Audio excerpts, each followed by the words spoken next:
Hello everyone, welcome to Pharmarocks YouTube channel. Pharmarocks के YouTube educational channel पे आपका स्वागत है।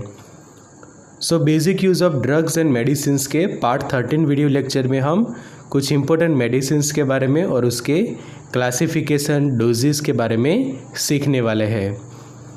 ये हमारी काफ़ी पॉपुलर लेक्चर सीरीज़ है कि जिसके अंदर बेसिकली हम मेडिसिन्स के बारे में जानते हैं, उनका जो बेसिक यूज़ होता है वो जानते हैं और उसके रिलेटेड जो मेडिसिन्स होती है उसका क्लासिफिकेशन भी हम अच्छे से चेक करते हैं। Let's start in today's lecture. Basic use of medicines के पार्ट 13 लेक्चर का जो मेन हमारा जो कॉन्सेप्ट है वो है ट्रीटमेंट ऑफ थायराइड डिसऑर्डर्स। कि जो थायराइड के जो अलग अलग डिसऑर्डर्स होते हैं कि दो डिसऑर्डर उसमें है। फर्स्ट इज़ हाइपरथायरॉयडिज्म, कि यहाँ पे मैंने कम्प्लीटली हाईलाइट करके आपको दिखाता है कि थायराइडिज्म तो हो रहा है बट एक कंडीशन ऐसी है कि जिसके अंदर हाइपर होता है, और सेकंड ऐसी कंडीशन कि जिसके अंदर हाइपो होता है। तो दोनों के बीच में डिफरेंस क्या है? तो जो थायराइड ग्लैंड जो हमारी है, ओके, कि यहाँ पे आप देख सकते हैं कि ये जो पूरा डायग्राम है कि आप देख सकते हैं कि जो बटरफ्लाई शेप की हमारी जो थायराइड ग्लैंड है, तो ये वाला जो आप देख सकते हो कि ये जो बटरफ्लाई वाला जो शेप तैयार हुआ है, तो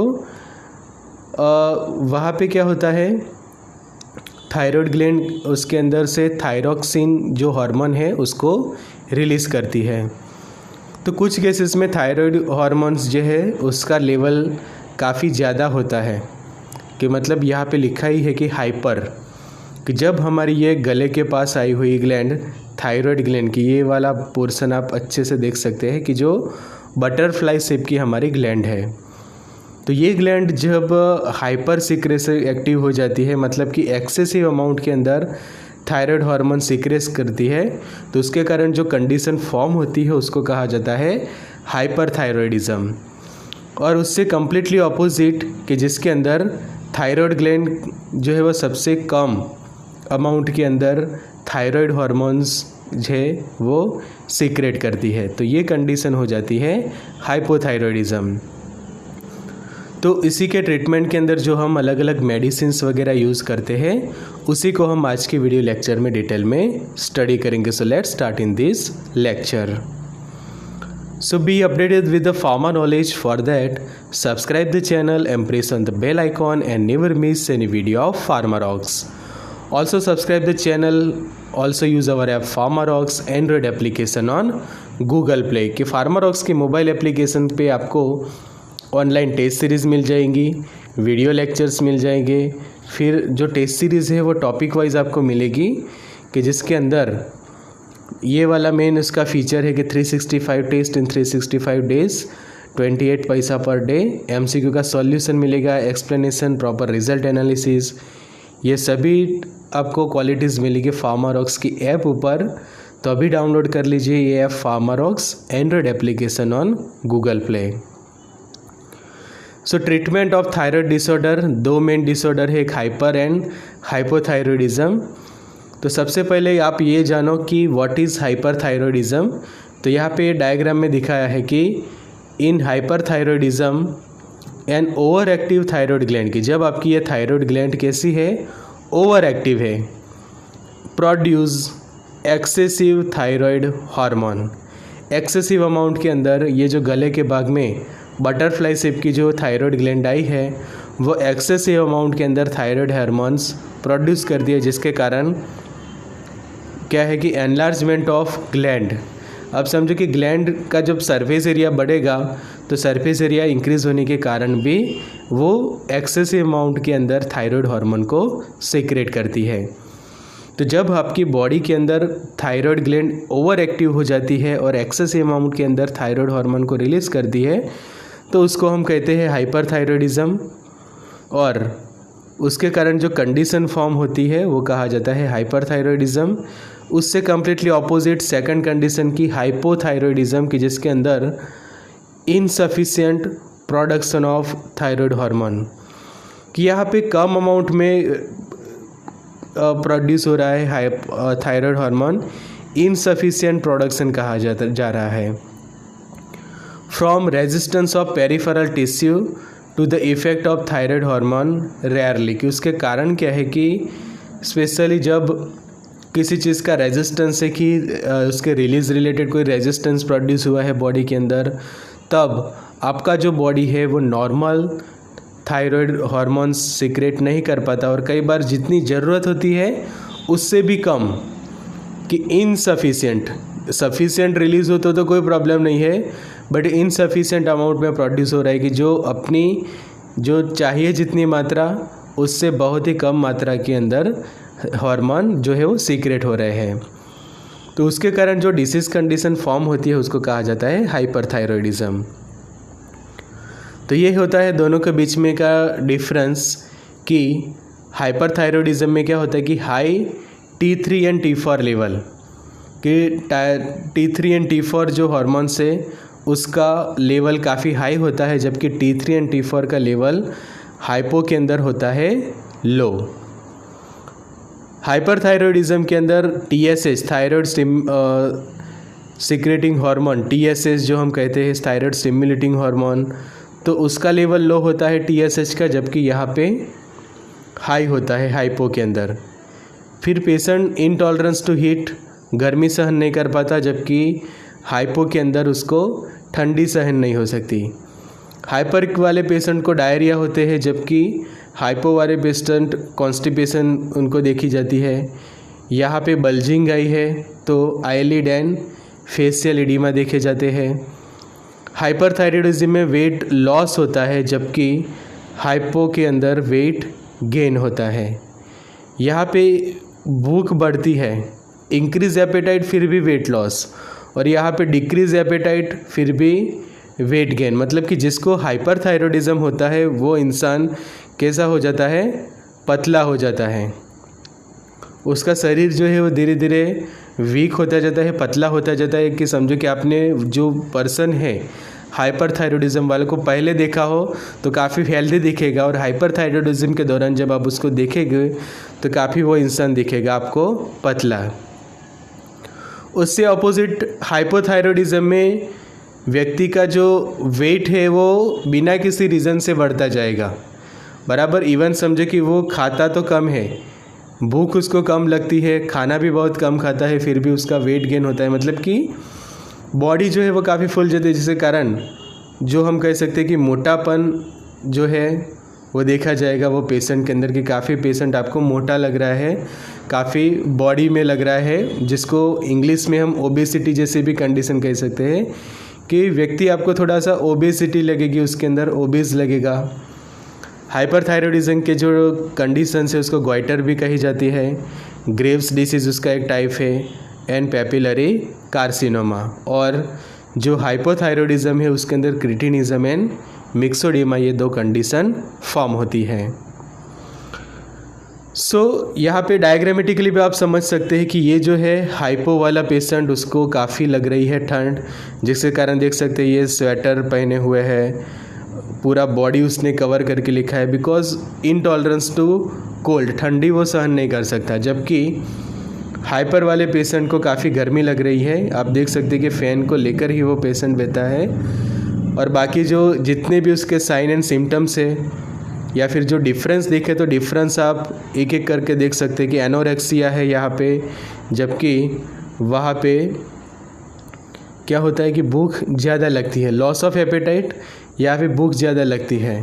तो जो हमने डिफरेंस देखा वही है यहाँ पे डायग्रामेटिकली। आप स्लाइड को पॉज करके उसका स्क्रीनशॉट लेके आगे पढ़ सकते हैं। अब हाइपोथायरॉयडिज्म की जो ट्रीटमेंट है वो अब हमें अच्छे से जानना है कि सबसे पहले जो हाइपरथायरॉयडिज्म के अंदर एंटी थायराइड ड्रग से आप ट्रीटमेंट कर सकते हैं। सेकंड है रेडियो एक्टिव आयोडीन थेरेपी, और तीसरे आपके पास ऑप्शन रहता है सर्जरी का। तो हम शुरुआत करेंगे सबसे पहले एंटी थायराइड ड्रग से, कि choice depend on age, severity of the disease, size of the gland, coexisting pathology, other factors and patient's preference and pregnancy. मतलब कि बहुत सारे ये जो फैक्टर्स को कंसिडर करके कौन से टाइप की आप ट्रीटमेंट कराते हो वो पॉसिबल है। तो सबसे पहले हम जानेंगे कि जो मेडिसिन्स यूज़ की जाती है एंटी थायराइड ड्रग्स। तो कई बार आपने देखा होगा कि घर में आपको किसी को थायराइड है, तो जब समझो कि हाइपर थायराइडिज्म होगा तो ये वाली मेडिसिन्स पेशेंट को दी जाती है कि प्रोपाइल थायोयूरेसिल, कि ये वाली जो फर्स्ट बॉटल है, आप ये जो देख सकते हैं कि ये जो फर्स्ट बॉटल है वो है प्रोपाइल थायोयूरेसिल की, जो है 100 to 300 mg TID उसका जो डोज है थ्राइस अ डे। और वो जो मेडिसिन है RX मेडिसिन है, मतलब कि without the prescription of physician आप उसको यूज़ नहीं कर सकते। ये काफ़ी इंपॉर्टेंट कंडीशन है इसके अंदर कि RX यहाँ पे आप लिखा हुआ देख सकते हैं, तीनों RX वाली ही है।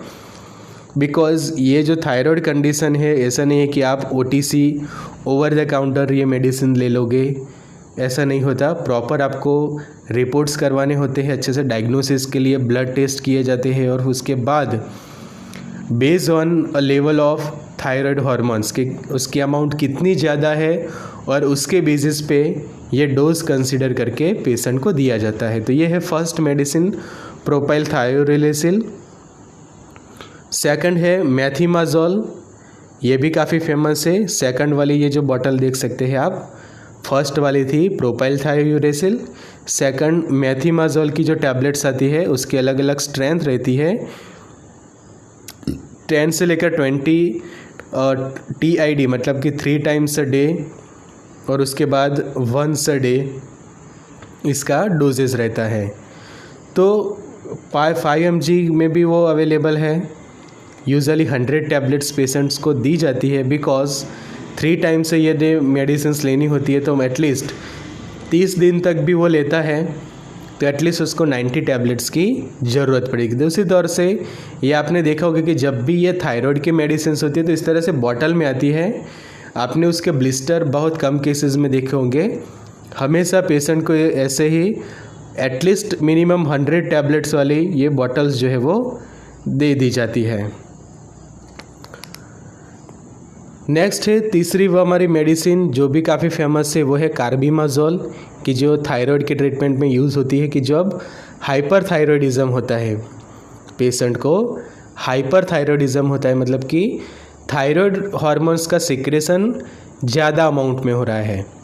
तो ऐसे केसेस के अंदर ये कार्बिमाजोल की जो एबॉट की प्रोडक्ट है, काफ़ी फेमस ब्रांड है कार्बिमाजोल, और उसको जो पेशेंट को है वो दी जाती है। तो कार्बिमाजोल के भी अलग अलग स्ट्रेंथ आती है, 25 mg, 40 mg, 50 mg, अलग अलग स्ट्रेंथ के अंदर वो अवेलेबल होता है।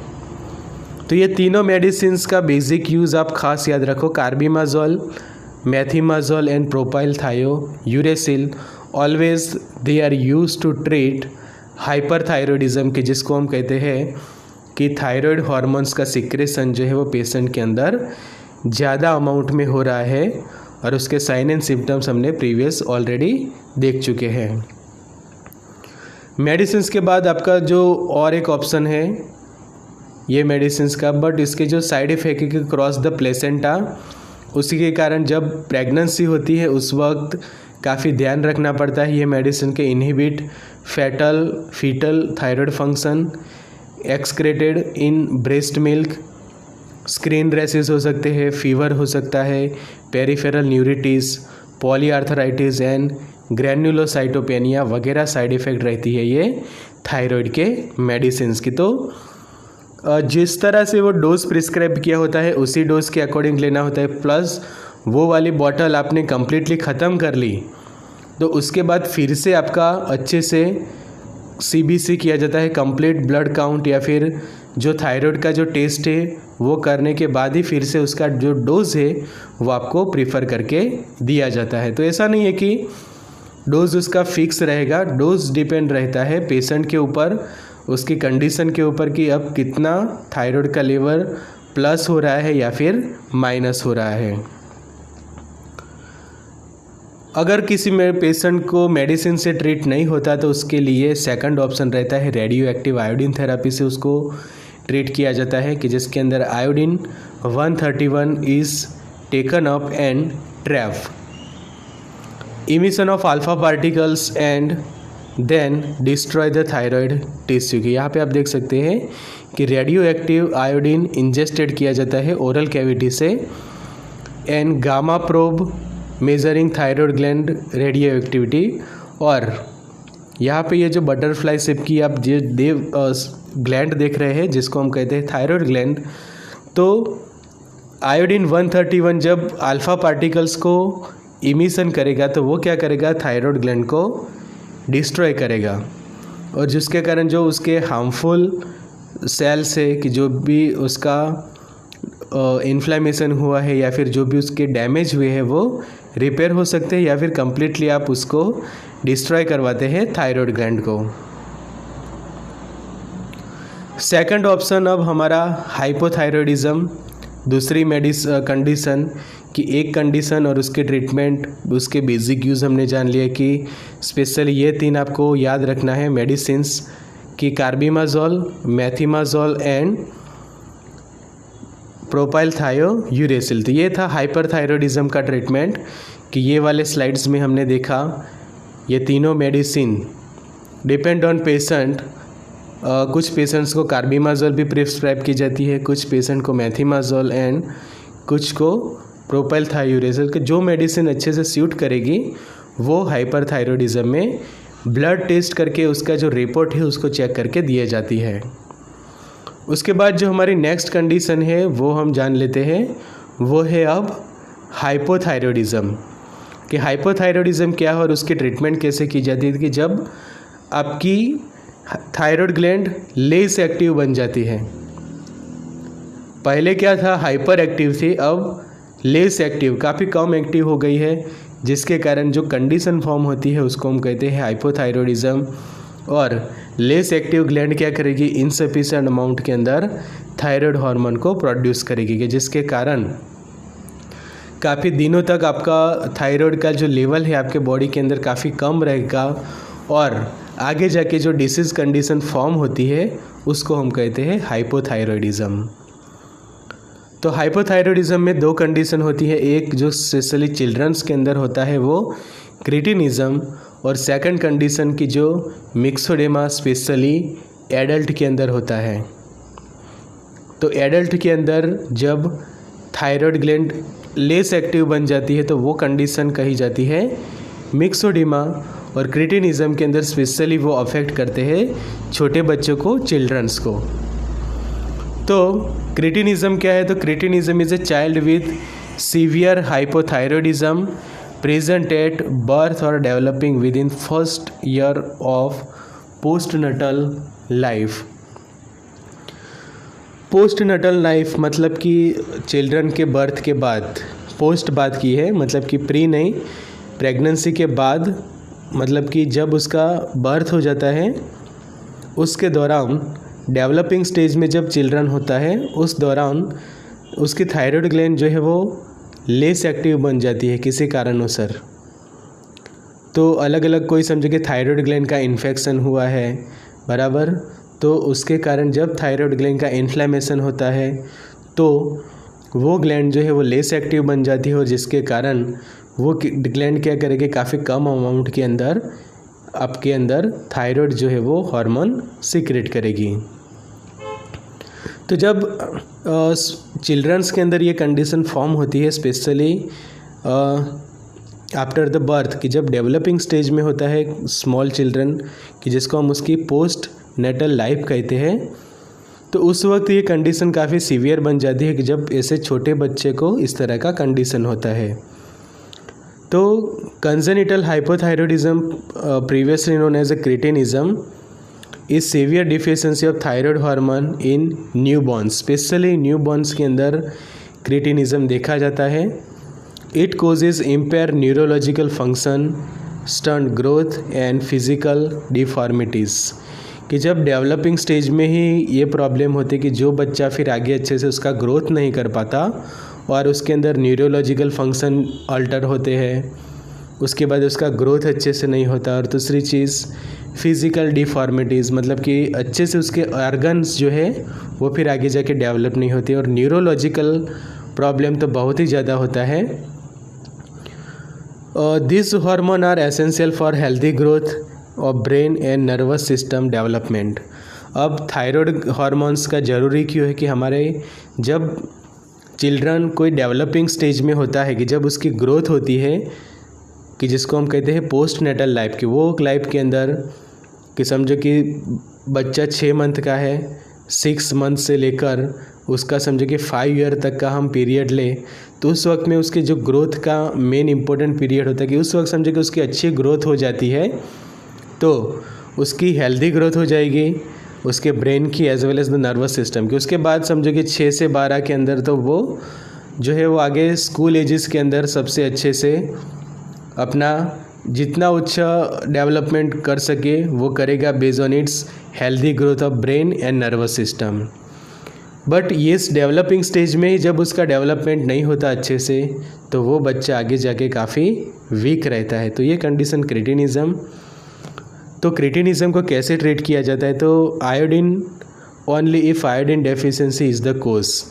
तो एक ऑप्शन रहता है कि समझो कि आयोडीन डेफिशिएंसी ऐसा हुआ है तो चिल्ड्रन को आप आयोडीन दे सकते हैं, बट उसके अलावा दूसरे कोजेज़ के कारण क्रिटिनिज़म कंडीशन फॉर्म हुई है, तो आपके पास 2 ऑप्शन है कि ये T4 हार्मोन की जो लीवोथायरॉक्सिन है का 25 माइक्रोग्राम और 50 माइक्रोग्राम 2 अलग अलग डोजेस में वो अवेलेबल है। Average dose is 1.6 microgram per kg. Age greater than 50 to 60 और cardiac disease must start at low doses 25 microgram per day.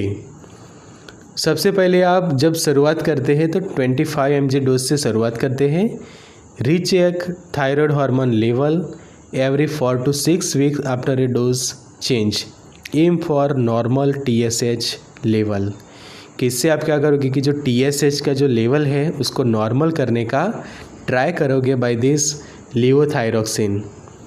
तो शुरुआत के 1 महीने तक तो यही ट्रीटमेंट रहेगी 30 टैबलेट से, इसलिए आप देखो 1 महीने तक 25 माइक्रोग्राम पर डे, एक दिन के 25 mg का डोज, इसीलिए यहाँ पे 30 टैबलेट्स की पूरी ब्लिस्टर आती है, स्ट्रिप आती है।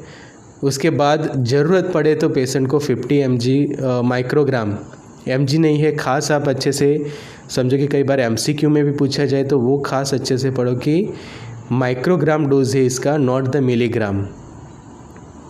तो पहले लो डोज से स्टार्ट की जाती है, फिर समझो कि क्योर नहीं होता तो फिर सेकंड ऑप्शन है आपके पास ये 50 mg वाला।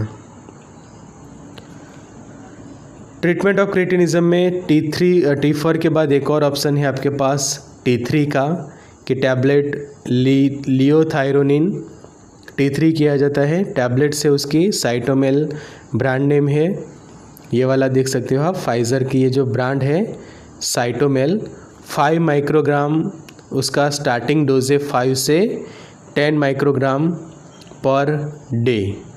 100 टैबलेट्स पेशेंट्स को दी जाती है। उसके बाद ज़रूरत पड़े तो फर्दर दूसरे मेडिसिन के लियोथायरोनिन का भी फर्दर उसको यूज़ कर सकते हैं। So starting dose 5 microgram Cytomel Pfizer की जो प्रोडक्ट है वो, और उससे समझो कि क्योर नहीं होता तो सेकंड स्टेज के अंदर आप 25 mg per day maintenance dose use करोगे, और समझो कि पेशेंट को इंजेक्शन का ज़रूरी है तो 50 to 100 माइक्रोग्राम ट्रायोस्टेट ये जो ब्रांड है उसका इंजेक्शन का वो जो है वो पेशेंट को प्रीफर कर सकते हैं। ये वाला ये इंजेक्शन फॉर्म कि यहाँ पे आप ये उसका वायल देख सकते हैं, और ये दोनों अवेलेबल है अपने टैबलेट फॉर्म के अंदर। तो ये है ट्रीटमेंट ऑफ ए क्रिटिनिज़म। क्रिटिनिज़म के बाद जो दूसरी कंडीशन हमने जानी कि वो है मिक्सोडेमा। तो मिक्सोडेमा के अंदर क्या हो रहा है आप देखिए कि myxoedema is a rare syndrome that represent the extreme expression of severe long standing hypothyroidism, कि काफ़ी दिनों तक ये समझो कि चलता है, तो उसके कारण क्या होता है कि पल्मोनरी इन्फेक्शन होते हैं पेशेंट को, सेरेब्रोवास्कुलर एक्सीडेंट्स होते हैं, एंड कंजेस्टिव हार्ट फेलियर भी हो सकता है। और स्पेशली आप साइन एंड सिम्टम्स में लेग्स देखें तो उसमें काफ़ी इन्फ्लेमेशन आपको देखा जाएगा, एनलार्ज देख सकते हैं साइज, काफ़ी साइज इंक्रीज़ होती है लेग्स की, तो ये कंडीशन कही जाती है मिक्सोडिमा। तो मिक्सोडिमा के जो क्लिनिकल फीचर्स है कि जिसके अंदर हाइपोथर्मिया वार्निंग्स है, साइंस, इरेशनल बिहेवियर होता है, slow heart rate, feeling cold मतलब कि ठंड लगती है पेशेंट को, हाइपोथर्मिया होता है जिसके कारण स्लर स्पीच, सीवरिंग एंड क्लम्सीनेस मतलब कि अच्छे से वो पेशेंट एक जगह पे खड़ा रहता है तो भी पूरी बॉडी में जैसे उसको वाइब्रेशन हो रहे हो, जिसको हम कंपारी भी कहते हैं कि कंपन होना बॉडी के अंदर, चलने में काफ़ी डिफ़िकल्टी होना, सीवरिंग मतलब कि काफ़ी ठंड लगना पेशेंट को कि बॉडी पे पूरा सीवरिंग हो रहा है, स्लर पिच बोलने में काफ़ी डिफ़िकल्टी हो रही है, हार्ट रेट उसके स्लो हो रहे हैं, तो ये है उसके वार्निंग साइन। उसके अलावा dry and rough skin, unconsciousness, respiratory depression and hypothermia which may be profound in myxoedema. तो मिक्सोडिमा को कैसे ट्रीट करते हैं आप, तो लीवोथायरोक्सिन का जो डोज है 500 mg पर डे। देखो इसमें डोज जो क्रिटिनिज़म के अंदर माइक्रो में डोज था, क्रिटिनिज़म में हमने देखा कि माइक्रोग्राम में जो डोज था वो यहाँ पे इंक्रीज़ हो जाएगा mg के अंदर। लीवोथायरोक्सिन का 500 mg पर डे एंड लीवोथायरोनिन का 75 mg पर डे डोज जो है वो पेशेंट को दिया जाता है। उसके अलावा आप देखें कि डोज आप अच्छे से याद रखना है कि मिक्सोडिमा की जो मेडिसिन्स है, मेडिसिन्स तो वही है लीवोथायरोक्सिन एंड लीवोथायरोनिन, बट यहाँ पे उनके जो डोज है वो इंक्रीज़ होते आप देख सकते हैं कि जो पहले मिलीग्राम माइक्रोग्राम में थे अब मिलीग्राम में पेशेंट को देना है इन मिक्सोडिमा। अदर ट्रीटमेंट कैसे कर सकते हो कि रिवरिंग विथ ब्लैंकेट, की जब पेशेंट को काफ़ी ठंड लगती है तो उस वक्त उसको ब्लैंकेट से आप अच्छे से रिवार्मिंग कर सकते हैं, उसका बॉडी को गर्म करने के लिए वार्म करना, मतलब कि अच्छे से बॉडी को जो गर्मी देना ज़रूरी है, और गर्मी देने के लिए आप क्या करोगे तो पेशेंट को ब्लैंकेट से उसका बॉडी कवर करने का ट्राई करोगे। फिर correction of hyponatraemia and treatment of precipitating incident, कि जब पेशेंट को प्रेसिपिटेशन जैसा हो रहा है बॉडी के अंदर तो उस वक्त आप उसकी जो कंडीशन है उसको ट्रीट करोगे by using the medicines as well as by the other treatment, कि जैसे उसके बॉडी को वार्म करवाते हो आप रिवार्मिंग ब्लैंकेट्स यूज़ करके, हीटर वगैरह को यूज़ करके, या फिर जो हॉट वाटर बैग्स आती हैं, हॉट वाटर बैग भी आप प्रीफर करवा सकते हो ऐसे केसेस के अंदर। तो डिपेंडेंट यू कि आप किस तरह से कंडीशन को अच्छे से हैंडल करते हैं of this type of patient, के उसके मेन साइन एंड सिम्टम्स के बेसिस पे ही आपको उसकी ट्रीटमेंट करनी है। तो ये था basic use of drugs and medicine का part 13 lecture. WhatsApp group joins करने के लिए व्हाट्सएप पे हमें मैसेज कर सकते हैं 9426180836 पर।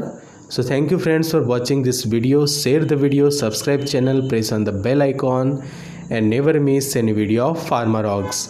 Also use our app PharmaRox for study material, test series and video lecture. तो study material के PDF, PPTs वगैरह हमारी ऐप पर मिल जाएंगी। अभी डाउनलोड करिए आप PharmaRox Android application on Google play.